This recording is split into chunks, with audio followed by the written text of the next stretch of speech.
It's sometime in the evening of the 31st of January 2008. Airports up and down the country are busy and chaotic as usual for this time of the year. But one specific airport is set to be a centre stage for a fiasco that will nearly blow up in the face of two English football clubs. There are 3, maybe 4, scheduled flights set to leave Southampton Airport for Manchester on that day. Out of the hundreds of travellers set to board these flights, one man needs to be on at least one of these planes for a multi-million-pound deal to go through. This man is asleep. Yes, he's asleep. He's missed not 1 but 2 of the flights to Manchester, and it's deadline day. This deal's not gonna go through in time. Oh, here comes the manager to save the day and make sure he does make the next available flight. He's off to Manchester just in time for the transfer to take place. That was one hell of a night and one hell of a ride. Too bad he's about to miss the club's best year in decades.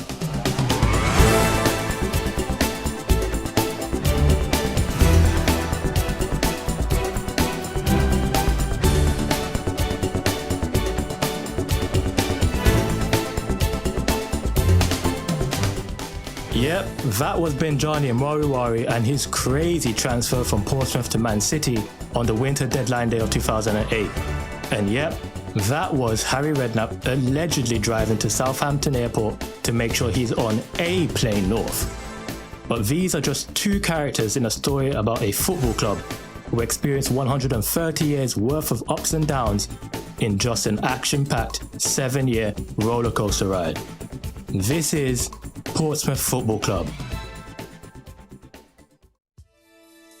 Portsmouth are one of the few English clubs who have ever won the league in back-to-back seasons, albeit 70 years ago. But the Island Club has not seen top-flight football since 1959, and that was all set to change when Portsmouth was saved from going under by Milan Mandaric in 1999. Fast forward 3 years and former West Ham manager Harry Redknapp was appointed as Director of Football and later First Team Manager. Harry and the crew brought in a few Premier League old heads in Shaka Hislop, Tim Sherwood and Paul Merson, alongside young midfielder Matthew Taylor and Bulgarian forwards Svetoslav Todorov. These signings helped Portsmouth score 97 goals, win 29 games, grab 98 points, a league title and a promotion to the Premier League for the first time ever. Portsmouth continued to bring in veteran stars to the South Coast, with Sheringham, Pavel Cernicek and Patrick Berger all arriving on free transfers in 2003. They established Fratton Park as one of the toughest stadiums for any team to visit. In their debut season, 10 of Pompey's 12 wins came at home on the South Coast, which included wins against Liverpool, Spurs and Manchester United, with beatdowns of Leeds and Middlesbrough, and a big 1-0 win over fierce rival Southampton, a first win in 16 years.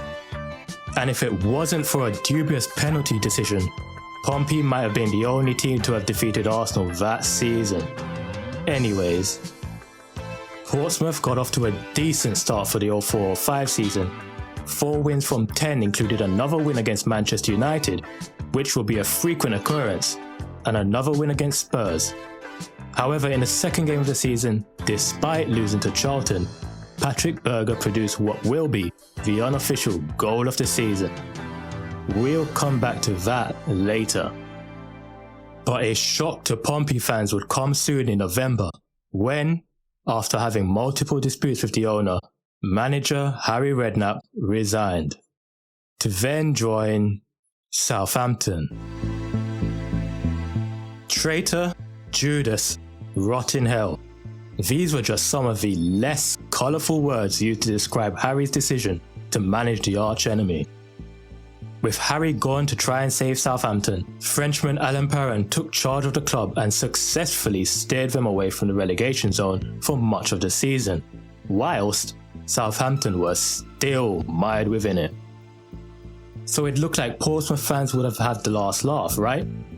Well, was it when Portsmouth met Southampton at Fratton Park in late April and thumped them 4-1 to not only send Southampton to the bottom of the table, but also guarantee the safety for Portsmouth? Or was it on the final day of the season where Portsmouth, with nothing to play for, lost away to West Brom 2-0, which kept West Brom in the Premier League at the expense of none other than, yes, Southampton, which meant Portsmouth fans joined in on the celebrations to cheer Southampton's relegation. What a ride.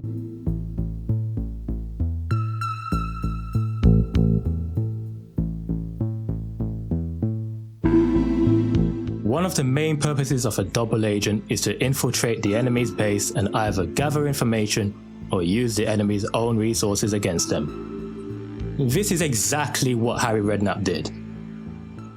You see, in leaving to manage Southampton, Redknapp not only helped to end a 29-year stay in the top flight in 2005, but also sent the Saints into a downward spiral, eventually falling into League One and being out of the league for another 7 years. He also just casually came back to work another miracle. Portsmouth made a dreadful start to the 05-06 season, winning just 2 of their first 15 games, sitting in 18th place by the time Redknapp was appointed for a second spell. Portsmouth was now in their first real relegation battle. Redknapp did lead Pompey to 2 1-0 victories shortly after, but in the January transfer window, Portsmouth shopped in the North London market, Tottenham specifically, and grabbed 3 players, Noel Peril, Sean Davis, and a Portuguese man by the name of Pedro Mendes.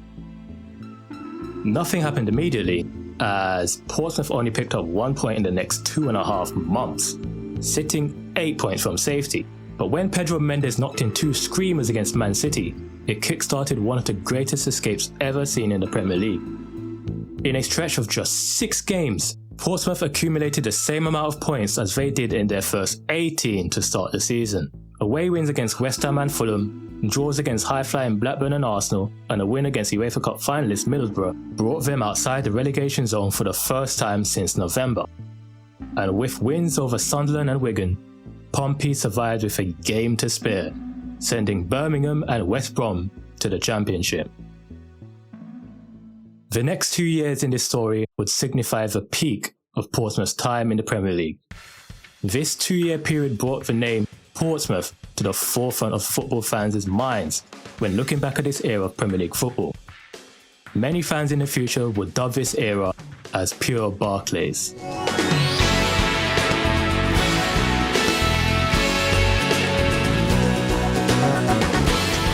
Remember Gerhard Berger's strike against Charlton way back in 2004 that won the unofficial Goal of the Season award? Well, a year later, another Portsmouth player would replicate that feat. That man was Matthew Taylor. Taylor joined the promotion-winning squad from Luton for just 750 grand. He initially struggled to put the ball in the back of the net, scoring just 1 goal in his first 2 Premier League seasons, but turned it around from 2005 to 07, scoring 14 times across the 2 seasons. His second ever goal in the Premier League came amidst that dreadful start in 05, where at the Stadium of Light, Taylor latched onto a bouncing ball just inside the Sunderland half, and without a second thought, from 40 yards out, spotted the keeper off his line and went for it. Just over a year later, at home to Everton, the ball once again bounces high in the air in the opponent's half, and wouldn't you just know it, it's Matty Taylor who's the closest to it. Now, only a madman could ever think about going for goal from this range. But look at Taylor. That's a man who knows exactly where the ball is heading once he strikes it. Remember Andreas D'Alessandro? No? I don't blame you. He only ever played 13 games for Portsmouth on loan in 06 and only scored 1 goal. But that 1 goal against Charlton was simply out of this world.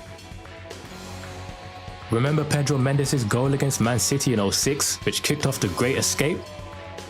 Well, in the very next game at West Ham, Mendes scored a fantastic goal again from outside the box.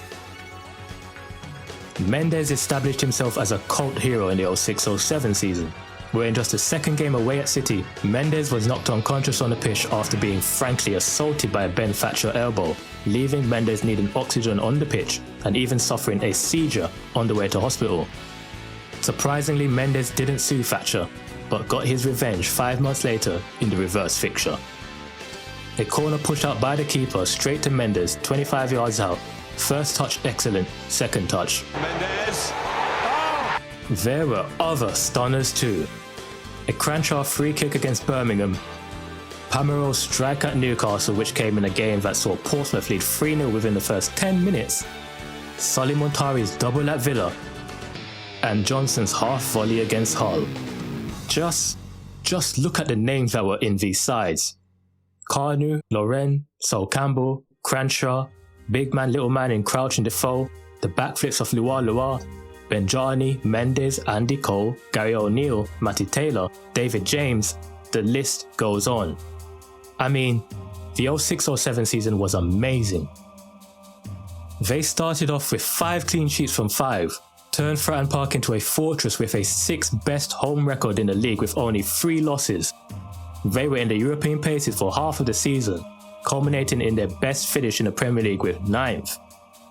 Then, the 07-08 season got even better. Portsmouth were once again a thorn in Ferguson and United season, had the best away record in the league through the first 5 months of the season, which included those Montari goals against Villa, that Peril goal against Newcastle, and that Cranshaw free kick at Birmingham. Oh, yeah, and the highest scoring game in the Premier League has ever seen. Anyways, they followed up their best ever season in the Premier League with their best ever season in the Premier League.